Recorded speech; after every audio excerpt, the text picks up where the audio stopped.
Don't let anybody make you think that God chose America as his divine, messianic force to be a sort of policeman of the whole world. God has a way of standing before the nations with judgment, and it seems that I can hear God saying to America, you're too arrogant. And if you don't change your ways, I will rise up and break the backbone of your power.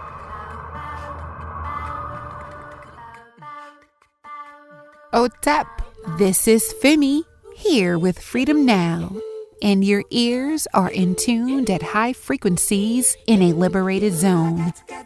Freedom Now is a Pan-Africanist, global news outlet from coast to coast, dispelling the Western propaganda media and their all lies point of views. Freedom Now is devoted to relay true news, views, and proper clues to form solutions around freedom for the oppressed worldwide. Now, get relaxed, grab a pen, and phone a friend, because Freedom Now is set to begin to awaken deep sleepers dreaming about freedom now, within, in, freedom now, in.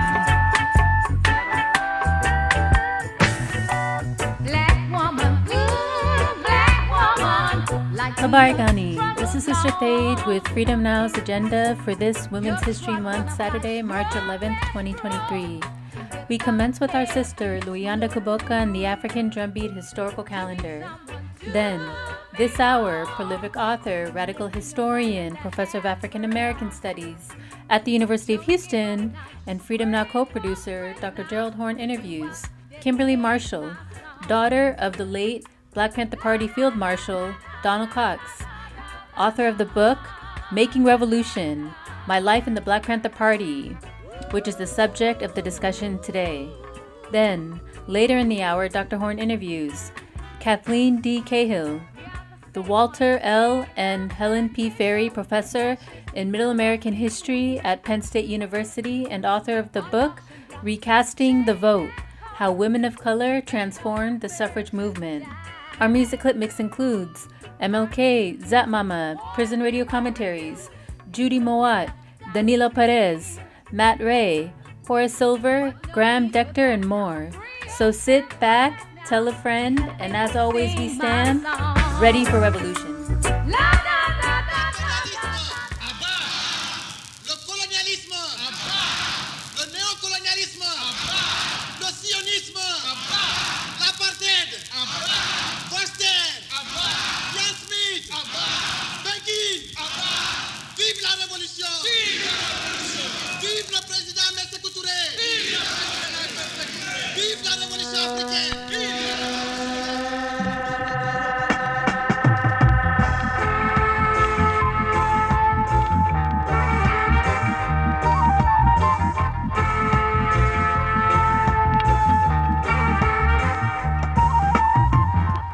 Chimiranga. This is Sister Luyanda Kuboka with Freedom Now's calendar of historical events of heroes and sheroes for the week of March 14th. This weekly presentation is to honor and guide us in our continued struggle for liberation from the tri-forces of class, national, and gender oppression. March 14th, 1883. Karl Marx, the leading doctrinaire on the critique of capitalism and the inevitable contradiction between labor, or the workers, and capital, or the capitalists, dies. Karl Marx, the father of Marxism, one of the major components of revolutionary socialist ideology used to liberate Russia, Cuba, Vietnam, China, among more than 60 countries in the world, with its searing analysis of the fundamental anti-social essence of capitalism. March 15, 1961. The Bakongo clan of West Africa rise against the Portuguese and took control of northern Angola, though temporarily defeated with over 50,000 deaths and over 300,000 fled to the Congo. the freedom-loving warriors regrouped and inevitably organized under the leadership of the Movement for the Liberation of Angola, and not only overthrew colonial government, but set in motion the overthrow of the dictatorship of Portugal and the rise of a socialist government inside Europe. March 17, 1966, Cesar Chavez and Dolores Huerta lead the first march to Sacramento by the National Farm Workers Association, which represented all farm workers, Africans in the United States, Haitians, though the dominant ethnic groupings were Mexicans. March 16, 1810. Africans in Oklahoma immigrate to Alberta, Canada as a stepping stone to repatriation to Africa. March 16, 1879. Huda Sharawi, a pioneer in the Egyptian women's rights and independence movement, was born. She was a leader in the anti-British colonial movement, realizing that the feudal practices of Egypt were kept stagnated by British colonialism. March 18, 1963. The French government tests atomic weapons in the Sahara on the first anniversary of the end of the Algerian War, where they were defeated. March 19, 1962. France was defeated after one of the bloodiest colonial wars in the history of humankind. Over 1 million Africans died in the successful war to free their homeland Algeria from the European capitalist pigs, after spending decades in non-violent civil actions, which further entrenched French colonialism. The organization of the National Liberation Front of Algeria provided the decisive organizational weapon for the destruction of French colonialism. March 20th, 1896. Ethiopia defeats the Italians at the Battle of Adwa, the only country in Africa that was never colonized. Europeans who at the Berlin Conference in 1884 to 1885 divided Africa for exploitation and enslavement on the basis of divine destiny and the notion that they were to Christianize Africa, though Ethiopia was the first Christian empire in the world. March 20th, 1890. Lawson, Native American sister who was a reconnaissance expert, skilled markswoman, healer, shaman, and emissary to Geronimo, honored Chiriquai Apache warrior who was a leader in her people's struggle to survive in the face of white supremacy. She died as a captured prisoner of war in the United States fascist military barracks by torture.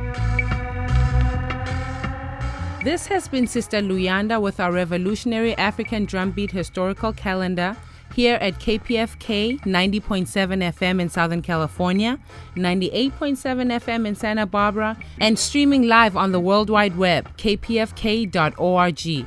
Please check out Freedom Now's listing of over 35 prior programs at kpfk.org. We want to praise up our revolutionary ancestors who have made our present existence possible by hailing up the words of our Azanian sisters and brothers. Power to the people. Amandla. Away to. Amandla. Away to. Amandla. Away to.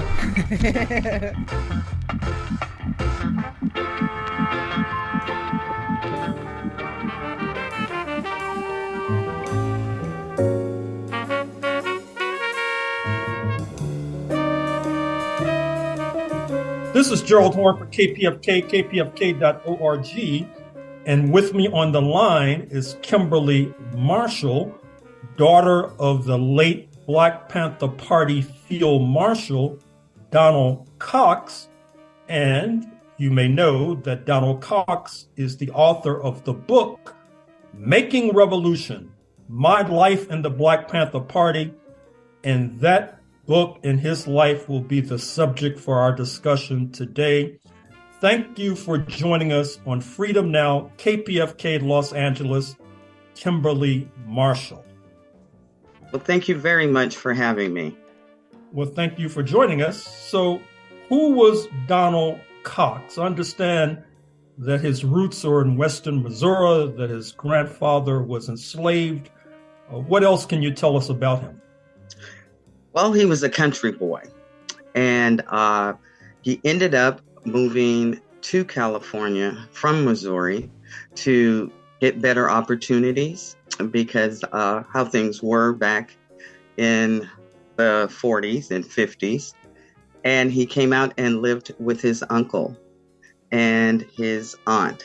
And from there, he was going to community college, and at a party, he met my mother. And that little country boy learned a lot from my city mom. And from there, that's how he kind of got in his activities, moving to San Francisco. Mm-hmm. Now, what impact did the 1963 bombing that killed 4 little black girls in Birmingham, Alabama, have on Donald Cox, your father? I had just turned 6 years old, about 4 days before that bombing. And because of that, that's why Daddy got into the movement. That hurt him immensely because here was this little girl that's 6, his daughter, and it could have been her. And that touched him a lot. Mm-hmm. Now, talk to us about his pre-Black Panther Party years in San Francisco. I understand, for example, that he was influenced by the writings of the late great intellectual and activist W.E.B. Du Bois, that Donald Cox was involved in anti-racist protests in the city by the Bay. Talk to us about his life in San Francisco, California. Yes, he was a member of CORE, the Congress for Racial Equality, and he marched when Macy's, the department store, they went on strike, to try to give equal pay to everyone. And what he found, he was very different. Daddy was a manager back at his job in the 60s. And that let him see the inequities of the workers compared to the management. And that started a lot, that he was able to see, hey, I'm management. I'm trying to go to my boss to give everyone equal pay. And it just wasn't happening. It was more about the money. And he didn't like that. And he started meeting like people like him and started hearing about meetings and things like that. And he started going and attending meetings. Now, at a certain point, I believe it was 1967, he joined the recently organized Black Panther Party, founded by Huey P. Newton and Bobby Seale, both of Oakland, California. I also understand that firearms were a specialty of Donald Cox. How did he learn about firearms? Being a country boy from Missouri, they would go out in the fields to get their food, and he was great at shooting the squirrels. So he was a member of NRA, and he loved firearms. I remember when I was a little girl, he'd always have them out cleaning his guns and things like that. So that's how he became field marshal of the Black Panther Party, because he was one that had the most knowledge about guns at that time. Now, at a certain point, he encountered COINTELPRO, the counterintelligence program of the Federal Bureau of Investigation. Yes. What impact did COINTELPRO have on your father? That started it all with him having to leave America and going into exile. It was, he was going to Baltimore, I believe, one day, and he was going upstairs, and unfortunately, they had a man in there that they were torturing. And they were already on him, the FBI cops trying to find something on him. And being there, they could have gotten him on a conspiracy charge, which they did try to do through COINTELPRO. And he knew right then and there he had to leave because he wanted to fight, and he did not see him being able to fight in jail. Mm-hmm.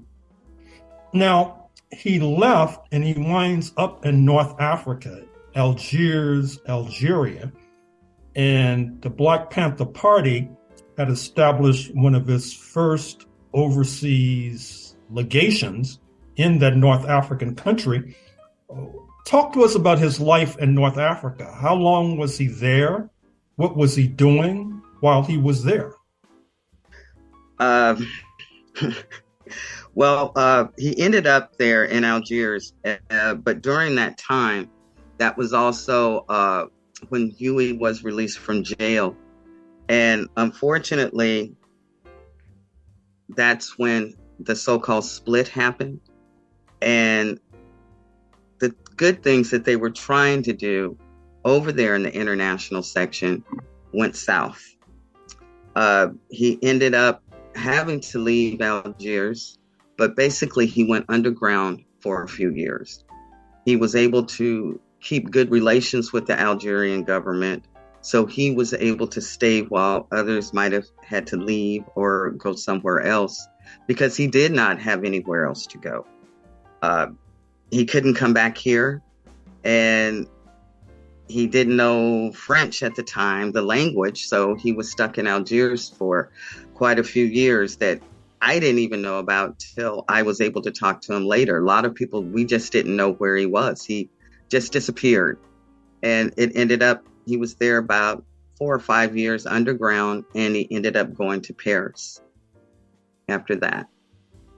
Do you have any idea of how he was able to put food on the table and keep himself alive while he was underground? The generosity of others was the majority of it, but he was a photographer. So he would take pictures here and there to try to make money. And like I said, since he had made friends within the Algerian government, he was able to get odd jobs. But it was more just the generosity of others. Now, he winds up in France. What part of France, and what does he have to say about his life there? He ended up, after living in Paris for a few years, going down to the south of France. And I always tell people it's not on the beach. He was in the Pyrenees, in the mountains. It was very hard for him. In France, during his time there, they only took citizens first if there was a job opening.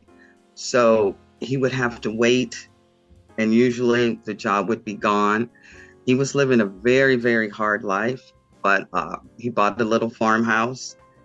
He expanded it, and he was able to just get odd jobs here and there. And that was his life in the south of France. But it was very hard for him. There was no phones in the homes until 2000, no internet until about 2005. So it wasn't an easy life he had. So when did he pass away? Where is he buried? And are you his only offspring? He passed away in 2011. I had him cremated, and he's nice and warm in my drawer.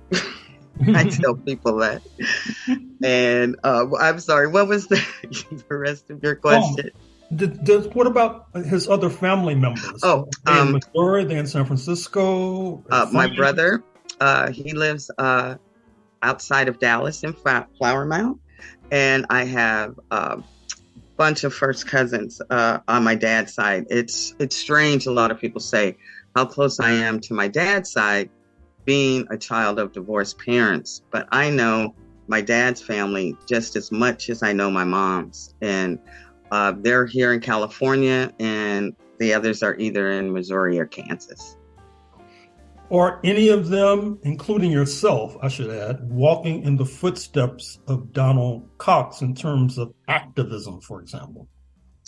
Well, we try. And myself, I work with a mutual aid group and abolitionists. And I like giving back because I was fortunate in my life and what Daddy showed me, and it doesn't take a lot. So every weekend we're out helping folks with food, clothing. I also work with a group in Sacramento called Neighbor Program, and his dad was a Black Panther, and he has started legal clinic, school, farm in the back, and I go up there and talk to the young people because they're hungry for knowledge, and we're their elders, so they're looking to us for something, so whatever I can do with the kids, I try. Because one thing Daddy wrote about the kids and everything, I always try to tell them about the mistakes, what they made in the past. Try not to do those type of things and not try to tear each other down, because groups out here, everybody's trying to help, but it seems like everybody's gets jealous or things like that. And we're just out here trying to help. And a lot of my family, they do that also. What plans do you have for this book? I mean, reading it, it seems very cinematic, for example. It seems like it would be worthy of being put on the silver screen or perhaps the stage, or any of those sorts of plans in motion. Well, we're trying. My one of my cousins, my first cousin, she and her daughter, they started writing a screenplay, but they were talking to someone and they said, this will make a good miniseries or a documentary. So hopefully it will get to a screen soon. Mm-hmm. How far along is that project? I just talked to her the other day, and they're getting ready to have someone read it, and the attorneys and all like that. So it's close. It's close. Well, just have to, and then, of course, we have to reach out to people. Hopefully somebody will like it. Mm-hmm. Well, it gets my endorsement and my recommendation for what that's worth. Oh, well, thank you. I appreciate that. Yeah, I was very proud of Daddy because he wasn't a writer. And one of the things my publisher said when I handed him the manuscript, basically all he did was take ifs, ands, and buts out of it, or the entrance to a paragraph. He talked about it again, but as far as editing, he said that was the first time it was a breeze for him. And that made me very proud. Mm-hmm. Yes, you certainly should be, Kimberly Marshall, daughter of the late Black Panther Party Field Marshal Donald Cox, otherwise known as DC, and the author of the stirring book, Making Revolution, My Life in the Black Panther Party. Thank you, Kimberly Marshall, for joining us on Freedom Now, KPFK, Los Angeles. Oh, thank you so much. And up next are prison radio commentaries. Hi, my name is Crystal Clark. My MA number is 435-064. I'm in WHV, the Valley of Death. When I mean to say this is the killing valley, the killing doctors, they all. Like, this is terrible. Like, this is sickness. Like, I hate to keep on calling y'all with just, no good news. I wish I can call y'all and say, oh, wow, they finally doing that. They just keep on harassing me. Every time I call y'all, or they listen to my phone calls, my emails, and then they start picking with me. Now I get, they tell me to come to healthcare. I go to healthcare thinking they're going to help me. They tell me bring my eardrops. I bring my eardrops to them. They take them. They tell me now they want me to start coming up there twice a day to take my eardrops. When I've been on these eardrops for 3-4 years almost now, and I've been doing everything they telling me to do. They took my soft diet, knowing my face messed up. I can't really eat. The dietitian gonna tell me take small bites and drink water, and it gets soft. And talk about my weight. My weight is full of fluid and swollen. For this lady not to see me to say something like that and then take something that I really need, I don't even understand. I'm not doing nothing to these people. I'm following everything they have me to do. I do everything the right way. Now I gotta come out there in the cold, back and forth, to put some eardrops in my ear, which I've been doing them every day.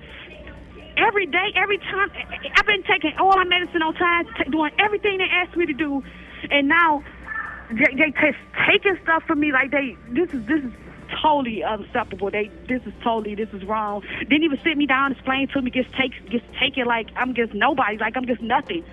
Every time I go out to the bed run, don't nobody explain nothing to me. I end up taking this medication. What is going on? What is y'all covering? Like, this is wrong. And then you wondering why people commit suicide. Look how we get treated in here. People are tired of this. And they feel like we don't got nobody out there fighting for them. But I be begging them to hold on. It's people out there fighting for us.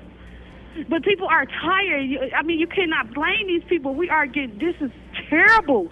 Who would want to go through something like this? I'm tired. I don't know how much longer I can take. I'm tired. Like, I'm tired. They should have been helping me. They just keep on. Like, this is wrong.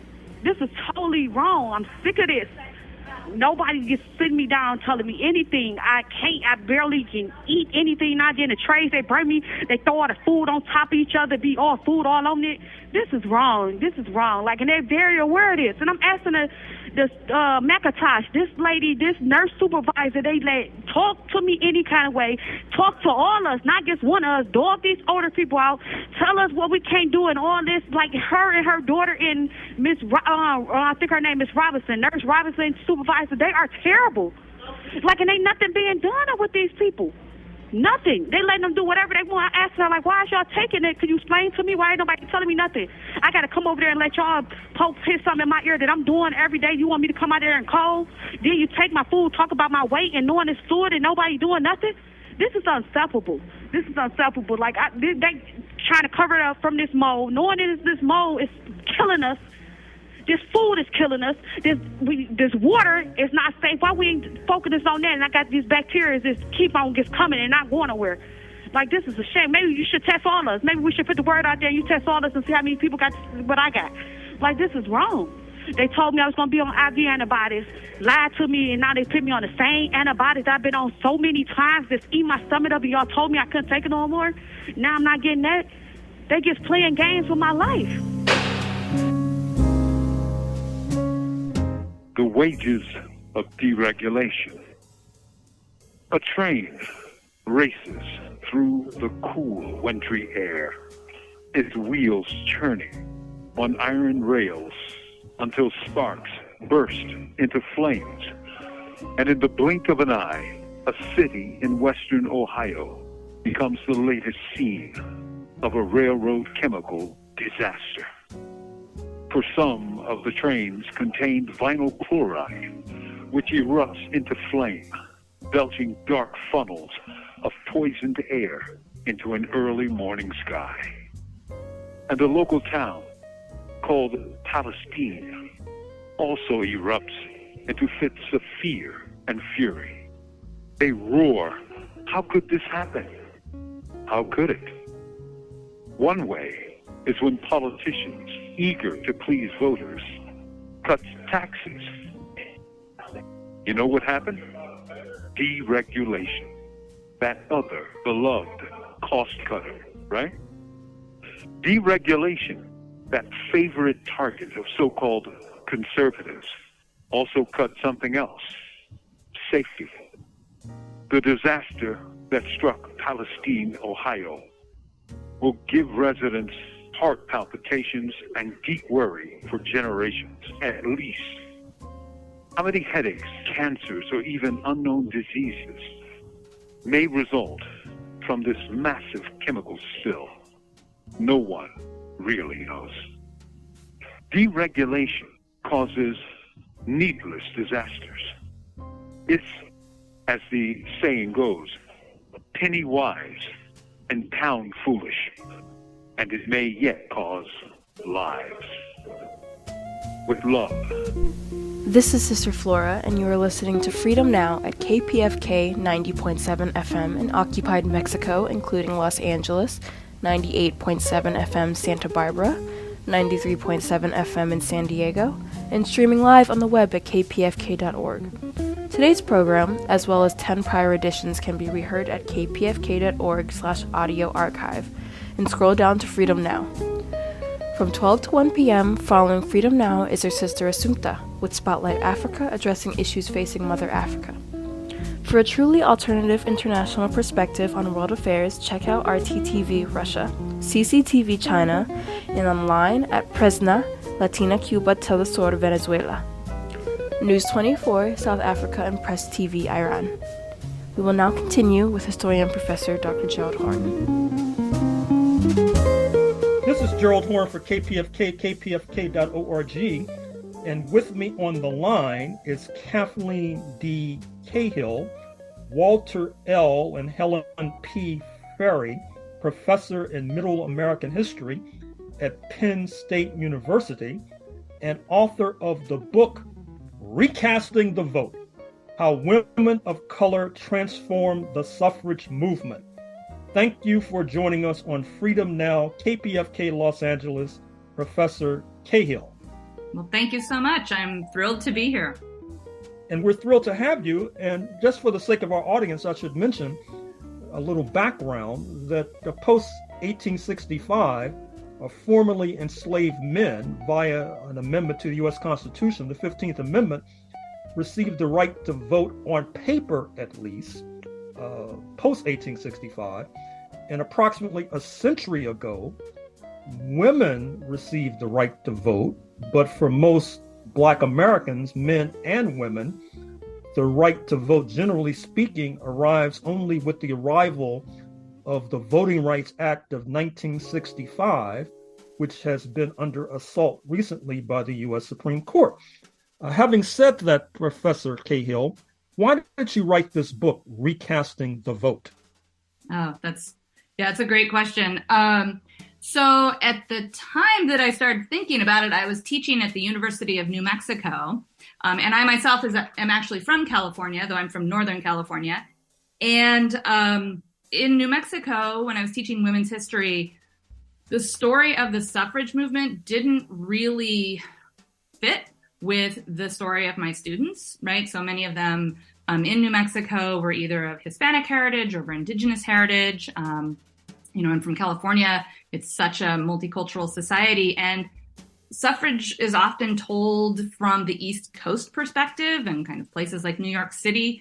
And I was thinking about the upcoming anniversary, which, as you mentioned, was in 2020, the anniversary of the 19th Amendment, which said that the vote shall not be denied on the basis of sex. And it is modeled basically word for word on the 15th, which says it shall not be denied on the basis of race.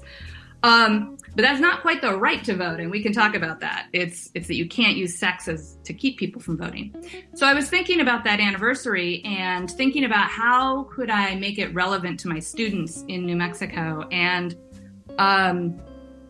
because I was living there's a woman named Nina Otero Warren who was of Hispanic descent. So she claimed descent from Spanish or Mexican American, but in New Mexico, they really emphasized the Spanish part of it. And I knew her story. She fought for the right to vote in New Mexico. And I thought, well, I'll start with her. And my students might relate to her. And as I started thinking about stories that they could relate to, the project grew into a book that looked at 6 women, 3 of whom are Native American. Nina Otero Warren was in there, a woman named Mabel Pinghua Lee, who was Chinese American, though she doesn't receive citizenship, and an African American woman named Carrie Williams Clifford.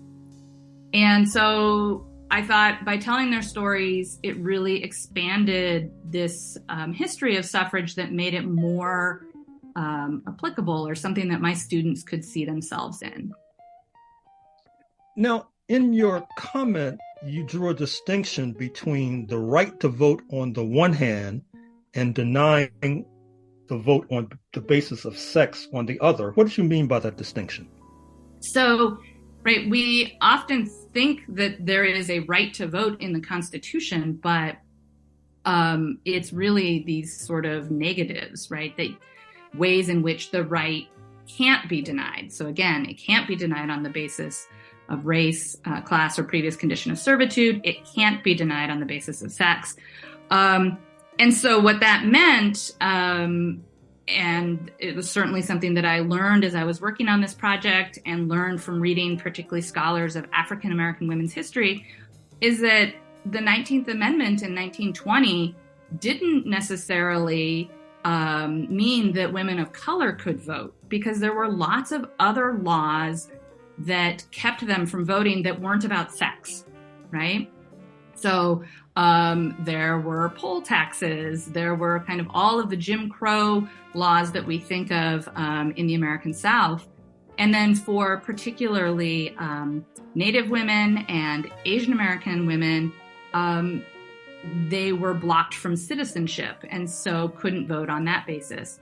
So, it meant that I had to say, well, does 1920 matter for these women that I'm writing about in the same way that it mattered for white women who were sort of able to vote right away once that amendment was ratified? Mm-hmm. Now, in cinema, frequently depicted is a scene from a suffrage or right to vote march in Washington more than a century ago, where there was an attempt to place Black women at the back of the march, in the back of the bus, so to speak. What was the role of Black women in the suffrage movement, and why was there such staunch opposition to their participation? Well, so you're absolutely right. In your introduction, you started with the 15th Amendment. And, Black women had been part of the fight for the right to vote from the very beginning. The women's suffrage movement really grows up with and out of the abolitionist movement, even before the Civil War. And Black women were part of that and continue into the post-war period, when these debates over the 15th Amendment is really about, right, what does citizenship mean and who should be able to vote? And the answer ultimately that Congress gives is, well, only Black men and not women of any race, right? And that becomes a real point of tension and division in the suffrage movement, as some white women like Elizabeth Cady Stanton and Susan B. Anthony start making pretty racist arguments about, well, white women are better educated or more civilized, right, quote unquote, than Black men or other men. And so they should have the right to vote. And Black women sort of consistently were arguing that, in fact, democracy wouldn't have reached kind of its truest form until Black women, right, some of the most oppressed people in the nation, had these, right, full equality and the same rights. So they really had been pushing that argument all along. In terms of the question about the depictions of parades, I would say that's partially true. White suffrage organizers were often really hesitant to include Black women because they felt that they needed to convince Southern congressmen to support the right to vote, particularly when they were looking for the national amendment. And they knew that race was, a really contentious political issue, and that Southerners were not going to support Black women voting because it opened up the whole can of worms about Jim Crow and about Black men's votes being suppressed. And so you do see white leaders trying to keep Black women either from participating in some of these very public events. And in the case of the very famous 1913 Washington, D.C. suffrage parade, Alice Paul does try to right? She doesn't want Black women to participate. And some Southern suffragists, white suffragists, tell her they need to be at the back of the parade. And there's actually a meeting where a group of Black suffragists go to Alice Paul and say, we're not going to march in the back. And Ida B. Wells famously has a similar debate with her organization, which is the Illinois suffragists. They say, oh, the parade organizers want you to be in the back. You're going to have to be in the back. What can we do? And she refuses. And famously, the morning of the parade, she's not there when they line up. And they think, oh, well, she's gone to the back with everyone else. And they start marching, and she actually steps into her place with the Illinois contingent, right, sort of insisting and daring anyone to kind of kick her out mid-parade. what actually happened in that parade is that Black women were not forced to march in the back. Ultimately, they marched throughout the parade in different, right? Some with different state groups, some with, the women were organized by like professions. But the biggest group of Black women marches with the college women. And that group is, in fact, a group of sorority women, Delta Sigma Thetas, from Howard University. And so the college women were near the back of the parade. So that sort of perpetuated the story. But the kernel of truth is that white suffrage organizers were often really tried to discourage Black women from participating in those big public events. And Black women insisted on being there. Now, what about the role of indigenous women? Is it fair to suggest that even with these various constitutional amendments, the 15th, the 19th, et cetera, that Native American voting rights really do not arise until after those amendments, and then even flowering until the 1960s? Yeah, absolutely, right? So the amendment that kind of matters there is the 14th, which it bestows birthright citizenship. But there is a part of that amendment that exempts what's written as Indians not taxed, which meant in the 19th century, any Native person that was sort of living within their tribal nation, right, and had their citizenship within that nation. And so those Native people were considered wards of the federal government, right? And a ward is someone who is politically incapable of taking care of themselves. And so they were seen as not citizens, as these sort of wards, similar to children or mentally ill people. And so legally, they were unable to vote. And, the Native women that I look at were really pushing against that. But they were also arguing that the federal government needed to honor the treaties and recognize their nations as nations. And so it's a kind of a complex argument, but they were essentially arguing in some ways for dual citizenship. And, not all Native people wanted to vote or participate in the United States' form of governance, but they did want their own nations to be recognized. So that story is complex, but the women that were advocating for the right to vote and were calling for U.S. citizenship argued that Native people shouldn't be considered wards, that they were, equally competent. And they often pointed in this period, right, to Native men, their service in World War I, that they fought for this nation, but they couldn't vote. And they were making an argument, and actually a lot of these women of color were arguing that not just women from their particular communities deserved the right to vote, but a lot of the men in those communities were also disenfranchised and deserved the right to vote. So the Native story, right? If they were not considered citizens, and a very large number of Native people in the U.S. were not considered citizens in 1920. Congress passes something called the Indian Citizenship Act in 1924, which sort of bestows citizenship. But a number of states still have laws, despite that federal legislation, saying that anyone living on reservations couldn't vote.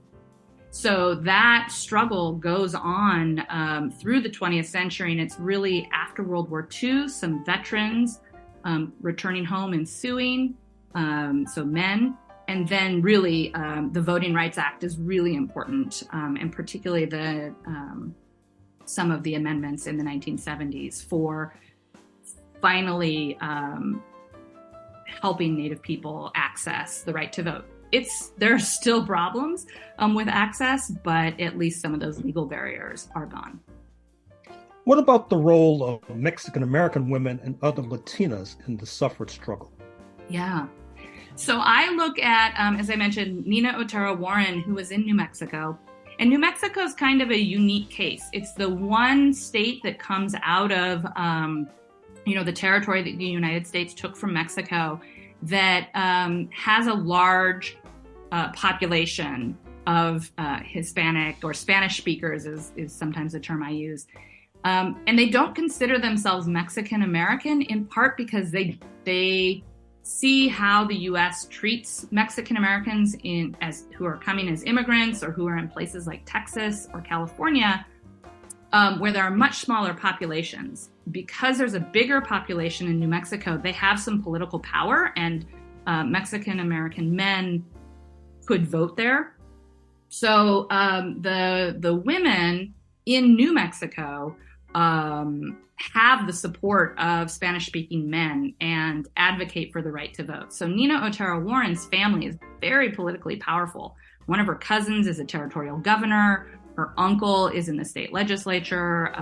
They're staunch Republicans at a time that the Republicans support women's suffrage. And so she becomes a leader in New Mexico and insists on, that the suffrage movement there needs to be bilingual. It needs to address Hispanic men and women. It's not going to pass if the leaders of the national leaders, right? She talks to people like Alice Paul and says it's not going to work, Harry Chapman Catt, if you're not talking to the Spanish speakers in the state. And so New Mexico is one of the states that ratifies the 19th Amendment in large part because of her work. And as you may, or your listeners may know, right, that amendment is barely ratified. They needed every single state that ratified. So without the work of Spanish-speaking women in New Mexico, it wouldn't have passed. But in places like especially Texas, Mexican-American women have a really different experience. They don't have political power there.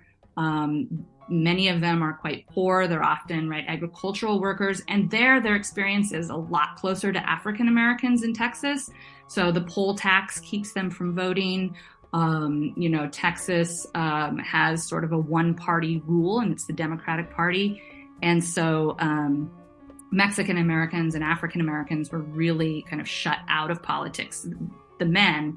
And so the women also really don't have, they're not asked to be part of the suffrage movement by white women, and they don't have kind of any male political power to lean on like they did in New Mexico.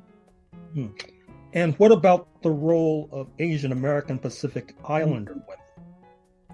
Again, sort of what's interesting about all of these groups that I write about is their relation to citizenship really matters. And Asian Americans are generally kept from citizenship by the Chinese Exclusion Acts, and then later the 1924 immigration laws sort of extend kind of restrictions on immigration to all sort of Asian Americans, or Asians, I'm sorry. So very few women are able to immigrate to the United States, and when they do come, they're kept from naturalizing, so they can't become naturalized citizens by these laws. And if you're not a citizen, you can't vote. Although that's slightly more complicated because in the 19th century, there are actually a lot of states that let non-citizen immigrants vote if they said they were going to become citizens. But what you see at the turn of the century is, I think there were something like 19 or 20 of those states over the course of the 19th century. They were called first paper states. So if you said, I'm going to become a citizen, you could vote. But by World War I, all states had gotten rid of those laws. So if you were not a citizen, you couldn't vote. So that really keeps Asian women from voting. And I focus especially on Chinese women and Chinese immigrants to the U.S. And what I found is the movement for suffrage is global. And in China in 1911, there is a revolution, a Republican revolution. They establish the Republic of China. And there is a women's suffrage movement there and advocacy for women's rights. And the women, the Chinese and Chinese American women in the U.S. are very plugged into that. And they're paying attention to that. And so they're thinking about suffrage in both places, in both the US and in China. And white suffragists are also paying attention to this, and they come to Asian women in the US, Chinese women, and ask them, like, what's going on over there? And so they get invited to give talks with suffrage groups. They get invited to be in some of the suffrage parades. Famously, Mabel Lee, the woman that I write about, is actually one of the leaders of the 1912 New York City suffrage parade. And her picture is in newspapers all over the country. But that's a story that kind of fell out of our histories of suffrage, and I wanted to bring it back in. So even though they couldn't necessarily vote in the United States, they're part of the fight for suffrage in the US, and they're part of the fight for it in China. Now, what about any distinction between opposition to Black women receiving suffrage rights, the right to vote, and any of the other women of color? I mean, I assume that the opposition is quite staunch in Dixie, Georgia, Alabama, Mississippi to Black women, perhaps not so much in other states, perhaps. You tell me. So the numbers, absolutely, right? In the South, staunchly against Black women's suffrage. There's also a lot of people who are against sort of women's suffrage at all, but there's certainly more allowance for white women. In northern states, there are absolutely Black women who are advocating, who are pushing for suffrage, and who do get to vote in 1920. So places like Pennsylvania, say. But the other women that I'm looking at nationally, they're just smaller populations. So indigenous women and, the Chinese American women who could vote, there's very small numbers of them.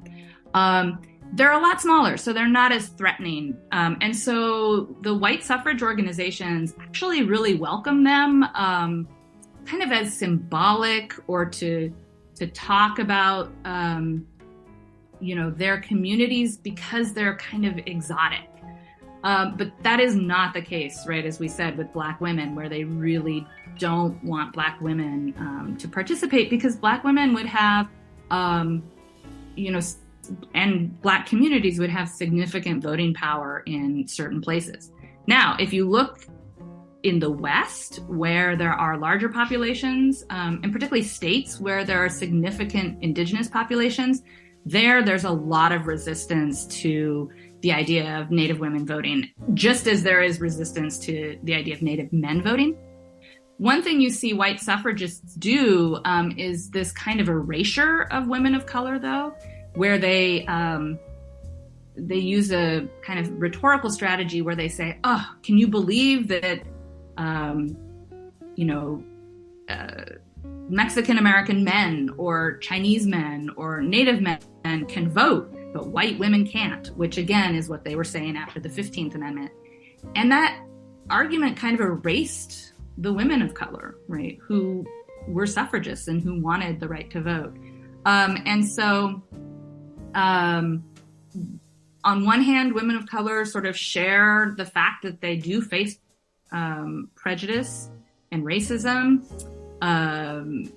from white suffragists. But again, for Black women, it was kind of the anti-Blackness is pretty powerful. And you also see some of those women of color who are not Black picking up on the anti-Blackness. And so one of the Native women I look at very explicitly is kind of making arguments about how she is Native and that is not Black. And it's at a moment for her where Woodrow Wilson is segregating the civil service, and she is an employee of the Bureau of Indian Affairs. And right, she is not white, and she doesn't claim to be white, but she's not Black. She is a Turtle Mountain Chippewa woman, and she's very proud of being indigenous, but she wants to make it very clear that she, right, is not Black. She's something else. And so because she would have potentially had a pay cut, she would have potentially been moved to a segregated workspace, as African American employees were at this time in the right, basically 1913. Finally, Professor Cahill, a professor at American History at Penn State University, author of the book Recasting the Vote, How Women of Color Transformed the Suffrage Movement. Talk to us about Carrie Williams Clifford, a prominent Black woman suffragist, and fold in to your response her connection to W.E.B. Du Bois. Absolutely. So Clifford is a woman whose story I found when I was working on the project. I thought that I was really going to highlight Ida B. Wells, who is also fascinating, but I came across Carrie Williams Clifford, who is a poet. She's the founder and first president of the Ohio Federation of Colored Women's Clubs. Her husband is a civil servant, so they moved to, he's actually was elected to the Ohio State Legislature twice, and then he gets a job in Washington, D.C., so they move there. And Washington, in those first 2 decades of the century, really has a vibrant Black sort of intellectual class, very politically active, connected to Howard and the M Street High School.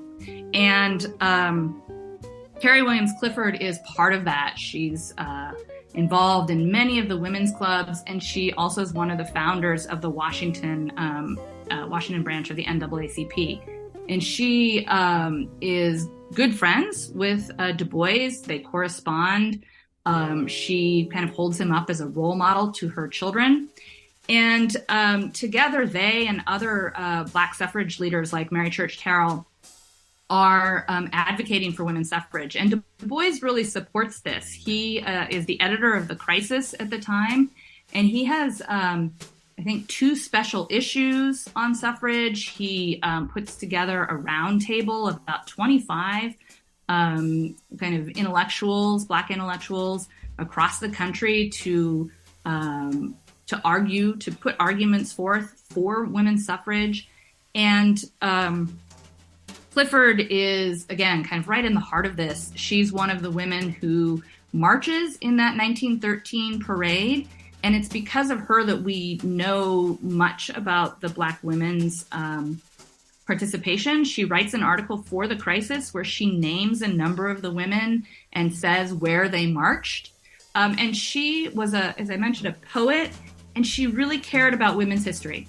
And she made sure that Black women's stories were included in U.S. history broadly, but also in the suffrage movement. So through her poetry, through these articles in The Crisis and other newspapers, she left writings that were really essential for me. I couldn't have written the story that I did without the things that she recorded, because she knew that making sure that the future Americans knew about Black women's participation in suffrage was important.